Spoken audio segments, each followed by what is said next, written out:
Hey guys, welcome back. Today we are taking out the drive shaft in the mini truck, the 99 GMC Sonoma. We got to eventually drop the transmission here, take a good look at it. We got some issues and some grinding, so we're going to go ahead and drop that drive shaft. Let's get to it. Okay guys, believe it or not, taking that drive shaft out is pretty easy.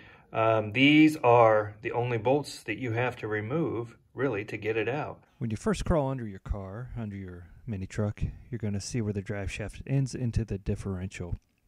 There's going to be 4 bolts holding that on, and there's those little clips that we saw just a second ago that go across around your U-joint. So those 4 bolts will come out, and those 2 clips will come out with it.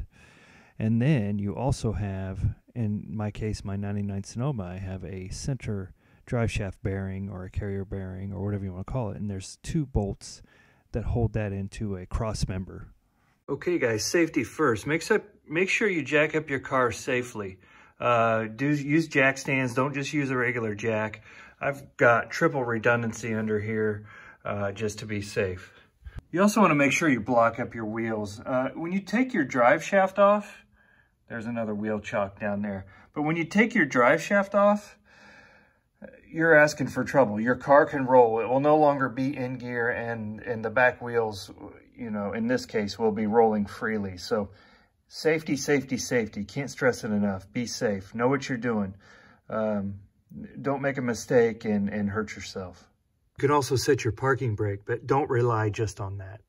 Okay guys, real quick, I'm going to go through here and I'm going to find the right socket, which I believe it was a 10 millimeter for these 4 bolts where the drive shaft connected to the differential.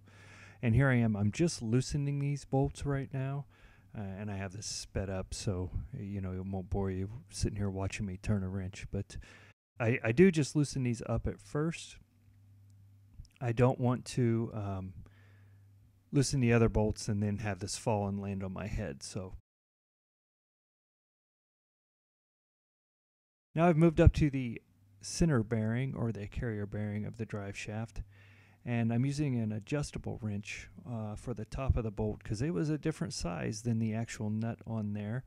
I believe that was an 18 or a 19 millimeter nut that I'm taking off. There's 2 of these bolts.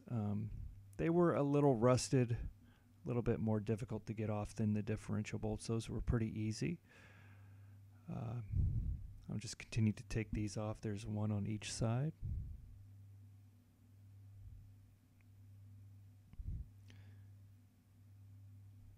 But this is all the bolts you have to take off to remove your drive shaft.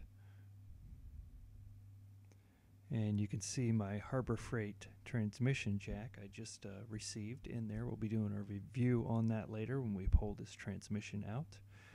And for those of you not familiar with this truck, it's a 99 Sonoma, 2.2 liter 4-cylinder, manual 5-speed transmission.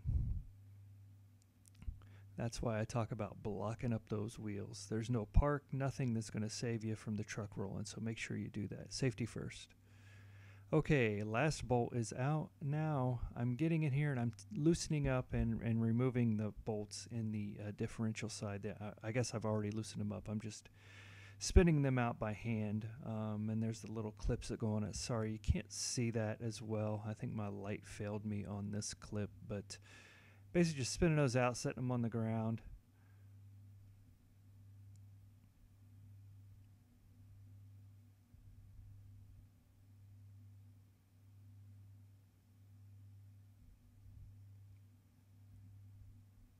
But it's actually, taking this out was much easier than I thought it would be. I was kind of shocked at how easy it was to remove this drive shaft. It looks like I have 2 of the bolts out now, getting the last 2 out. There's a clip that came with that one. Okay, it looks like they're all out. Now I'm going to grab a pry bar. And I'm going to grab my dead blow hammer. I'm just going to give it a couple taps. See if I can knock it loose. There's a long pry bar I'm using. I'm trying to gently pry. I don't want to put too much pressure on the rear end and cause an issue there, but there it's semi-broke free, and I'm just pulling on it, trying to break it free the rest of the way.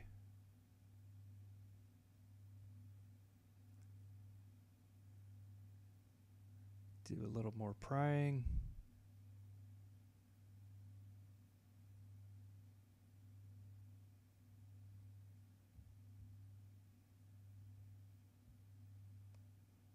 And there it is, free, and I'm going to set it down.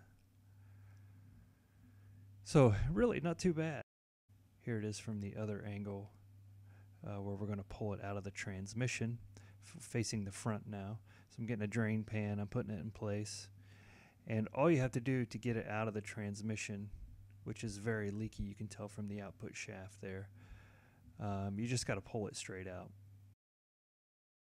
And then you just pull straight back. It slides right out of the transmission. There will be some leaking fluid coming out, you can see there. But that easy, it's actually out. Now we just need to swing around and drag it out from under the truck. There's the end that goes into the differential. There is the middle split with the carrier bearing or center support. And it is now out of the truck. And here it is.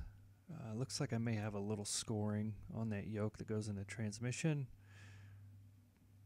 And we're going to go ahead and rebuild this entire thing. New U-joints, new carrier bearing, new center bearing, whatever you want to call that. And before we put it back in, that should be fairly inexpensive. But, you know, kind of a fun job at the same time. Hey, that's all we have today, guys. Thanks for watching. We did lose a cup on one of those U-joints, so those will all be replaced. So shouldn't be a big deal. But yeah, watch out. Make sure your cups come out with it. I got to go back and grab that cup out of the differential. But thanks for watching, and we'll see you next time. Stay tuned. Subscribe for more of the Mini Truck Project, and more videos coming soon.